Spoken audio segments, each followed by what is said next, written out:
KMRM is a fictitious media conglomerate created for the purposes of a class project at Missouri Southern State University's new media technology course taught by Kristen Livingston. Though we strive to be accurate, all information contained in this and any other podcast should be taken with a liberal grain of salt. Thank you. Welcome to KMRM's College Talk Podcast, recorded in our studios in Joplin, Missouri. Thank you for tuning in to KMRM's College Talk Podcast. KMRM, the world's best from the Midwest. KMRM's Vodcast. I'm Dustin Sisney alongside with Lexi Nicholas and Shane Spears. Today we're talking about healthcare, and Lexi's going to start us off. All right, well, what we're addressing today is how healthcare pertains to college students. We're at a very sensitive age as far as healthcare goes, in that some of us are insured, some of us are not. Some of us can afford it, some of us can't. And you're also at the age where you may start needing regular medication, where you may be looking at surgeries for athletic injuries. Any number of healthcare issues pertain to us right now. Also, we're the people that have the least amount of say in the issue. Shane, as a non-traditional student, you have sort of an interesting perspective. Yes, being out of work so I can go to school. They do offer a program, though, that I noticed that costs $1,300 for the students. They sent it out in the beginning of the semester. Yeah, for a student, $1,300. You could pay increments, and I wish I would have brought the pamphlet with me.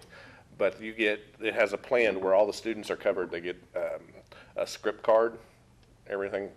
The $4 meds they can get through the healthcare center. They give them prescriptions to go to Walmart and pick those up. And then anything that's expensive, they can get on their card. And usually it's like $12 copay. Oh, so I noticed that they had that, but you have to pay it up front. Mm-hmm. And how many college students have $1,300? Yeah, and I think that's part of the problem is the fact that, and like you said, along with the athletics and just students themselves, of the population of students that go to school here, how many of them work full-time to where they can get benefits? A very minimal amount, I'm assuming. So the average age of a Missouri Southern student right now is what, 35, 36? Yeah, so it's either going to be in something like your case, or mine as well when I was here a year ago, out of work and going to school to get that job, to get benefits when you get out. But yet you have that gap while you're there of nothing to help you. Right. There is that plan, and I know there's something to do with the school in regards to Freeman and St. John's and like urgent care visits. They help some of that, but minimal stuff. If you have a major, God forbid that would ever happen to anybody, but a major accident, incident, or illness, and you can't get on Medicaid, you can't get any help. I owe $21,000 from when I had the spinal meningitis last fall. And Missouri Southern's Healthcare Center cannot help you with meningitis. That $1,300 wouldn't help you. Hospital 2 weeks, and now I'm supposed to be covering that. Of course, credits. We have our studio audience here. I know we have quite a few people who are going into the healthcare field, but overall, of our audience members, who is either insured or would be able to handle a major medical bill right now? Just raise your hands. All right.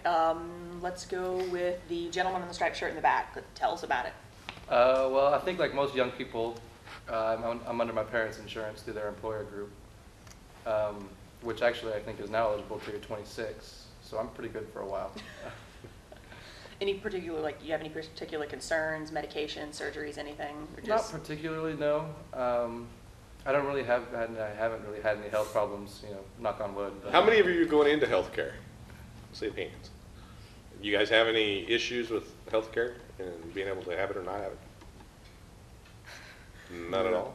Like from what you see from the practicing side that you guys have been doing to the treating side of the patients, like you don't see any issues or problems regarding you want to be able to do something for a patient, but you can't because they may have this cut rate insurance or whatever. Does that kind of hurt or anything? Or I kind of feel like if the person is sick, regardless of whether they have insurance or not, you need to take care of them. And a lot of hospitals now are not. If they don't have insurance, they're only doing certain stuff and they're just sending them home no matter how sick they are. And that's wrong. And that's the problem. That's the sad thing. No matter that equal treating deal is no matter if you have insurance or not, you should get treated as if someone who did have insurance. But they're not, like you just said, and that's an issue.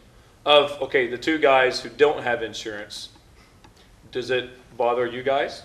Fear or scared if something may happen? How are you going to compensate for it? Do you wish the school would help in any more ways? Or I don't know. I start full-time next month, so I'll have insurance next month.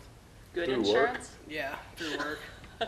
It's been about a year without it. I've just been cautious not to do extreme things that might end me up in the hospital. You've quit your skydiving and your bungee jumping and all your fun stuff. Yeah, that's a shame. You had to quit that stuff. Now, as far as on-campus healthcare goes, we all do pay a health center fee every semester, and you would be surprised at what the health center fee can get you, and it's sort of on a case-by-case basis.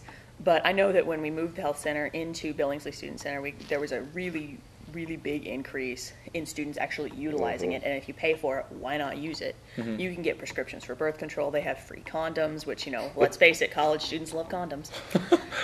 No. It's true stuff. Now they Not need to just college figure out what to kids. do with them. I mean, even basic things like Tylenol, aspirin, stuff like that. And there are a surprising number of services that if you can't get on campus, then they can direct you to someone who can take care of you. Actually, we have a doctor who comes in. We have a chiropractor. I believe he's there on Fridays, and for $25, he can snap you back into alignment. So while, we don't have insurance that really covers major accidents, for the smaller things that people often ignore, you can get a lot of that, and you can get it for very, very, very little. I think they even have a couple of nurse practitioners working. They do.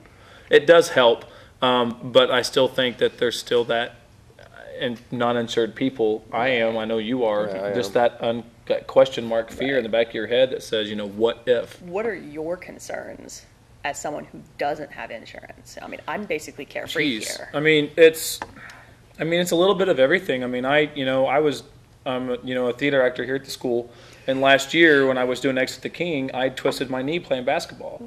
And, I knew exactly what had happened to it because I had played basketball for so long. But I knew that I needed to go to have an x-ray. I needed to go have a doctor look at it. Could have possibly had surgery. I never went because I didn't have any insurance. Now, granted, I knew I did the rehab and stuff at home and stuff, but still, a freak accident like that happens, you wonder. But since then, I've stopped playing basketball and softball and everything. Did you ever go at least get an x-ray and see an ER? Have you seen anything done? Because I worked in the healthcare field for 3 years at Freeman, so I knew what the cost was. I knew that I just didn't simply have the money. And if there was just a way to get some sort of an allowance to help, either not necessarily from the university, but from American General or anywhere in general, period, to help. And there are those programs that do help, but there's and Medicaid's there, but it still doesn't do everything you need it to do. It's just without not having insurance. So pay co-pays. And, I worry about things because of being a little bit older. My health is okay, but what happens, if I have a cold, what happens when I get sick?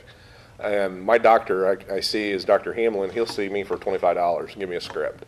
Anything that is major, though, I'm SOL basically because I don't have any coverage. And that sometimes still goes to what she had mentioned earlier, that if you go to a place and know you don't have insurance, you may not get the best coverage against someone who would have insurance. So you still may be missing a diagnosis there, and it's a fear. So because they didn't do a test or certain things that cost so much money. Exactly. Oh, it looks like one of our audience members has a question. Yes, sir. I'm actually a little bit unclear on the health insurance issue. Really, I mean, if you don't have it, what happens when you do have an accident like that? You break a leg or you get in a car accident and you have to go to the hospital. Do they turn you away? I mean, what happens then? And I think that largely depends on the hospital. I know both the hospitals around here, if you come in and you're in labor, for example, I believe St. John's still has the sign on the wall that says, if you come in and you are in immediate medical need, if you're in labor, that they will not turn you away no matter what, no matter money, no matter insurance. The bigger, they'll take care of you, you'll be fixed. Now, if you come in and you need a heart transplant, or you need, you have a long-standing medical condition, something that's not immediately treatable, something that isn't immediately life-threatening, but will be in the long run, I honestly don't know. I think it would be on a case-by-case basis. It would have to be, and again, from the experience that I saw, it is on that extreme type deal. It is a case-by-case basis. So, and it's like the young lady said earlier. Everyone will get treated in a medical facility, whether they have insurance or not. By law, they cannot turn you away by law. But extreme deal like that, once you get the initial treatment and you do testing and realize, okay, you need to have a heart transplant.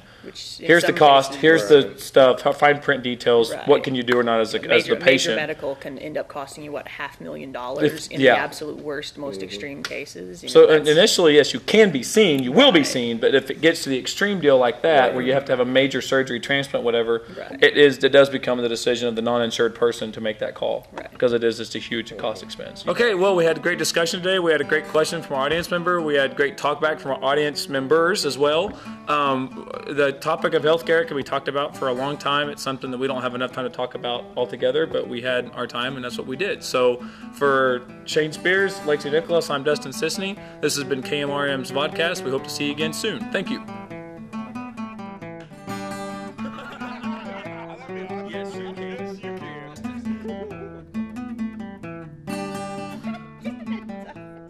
Bottle.